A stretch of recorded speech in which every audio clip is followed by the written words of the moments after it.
संपूर्ण महाराष्ट्रामध्ये महिलांच्या या ठरावासाठी विशेष ग्रामसभा झाल्या आणि महिलांना सन्मान देणारा दृष्टिकोन बदलण्यासाठी एक पाऊल पुढे आपण टाकलं।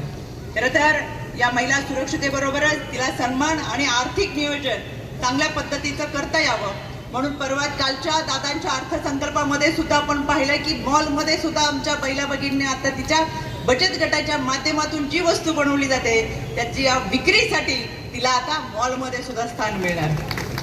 बचत गट आणि त्याचबरोबर लाडकी बहिणीचे जे मानधन मिळतात त्या माध्यमातून अनेक महिलांनी आपले छोटे मोठे उद्योग व्यवसाय सुरू केले।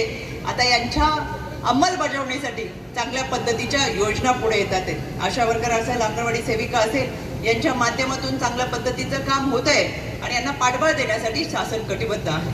आणि म्हणून मला आवर्जून सांगायचंय या मातृशक्तीच्या पाठीमागे महायुती सरकार खंबीरपणे उभे राहिलंय।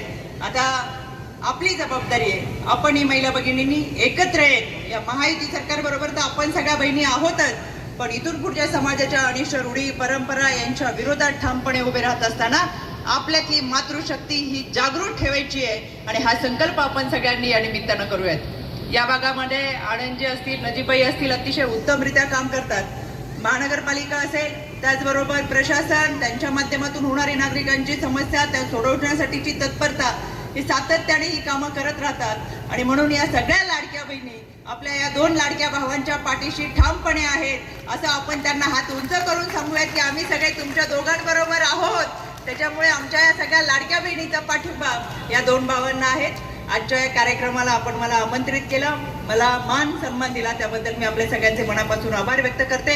आणि हेमंतजी, सीमाताई, आपण अतिशय उत्तमरित्या कार्यक्रम आयोजित केला।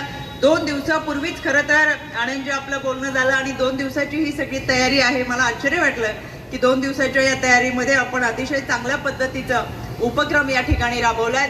ज्यांना या ठिकाणी बक्षीस मिळालं त्यांचे देखील मी मनापासून आभार व्यक्त करते। आणि स्वप्नीलजी, आपल्याला पुन्हा पुढे कार्यक्रम घेऊन जायचा आहे। आमच्या महिला भगिनी सायंकाळचा स्वयंपाक करून, बरोबर ना, निम्मा केलाय, निम्मा ठेवलाय का, सगळा करून आलोय, कारण आमच्या महिला भगिनी उत्तम मॅनेजमेंट गुरु असतात। कार्यक्रम पाहायला जायचंय म्हणजे 5 वाजता स्वयंपाक करून सगळ्या जणी इथं आलेत ना, त्याच्यामुळे तुमचा कार्यक्रम पाहण्यासाठी आले।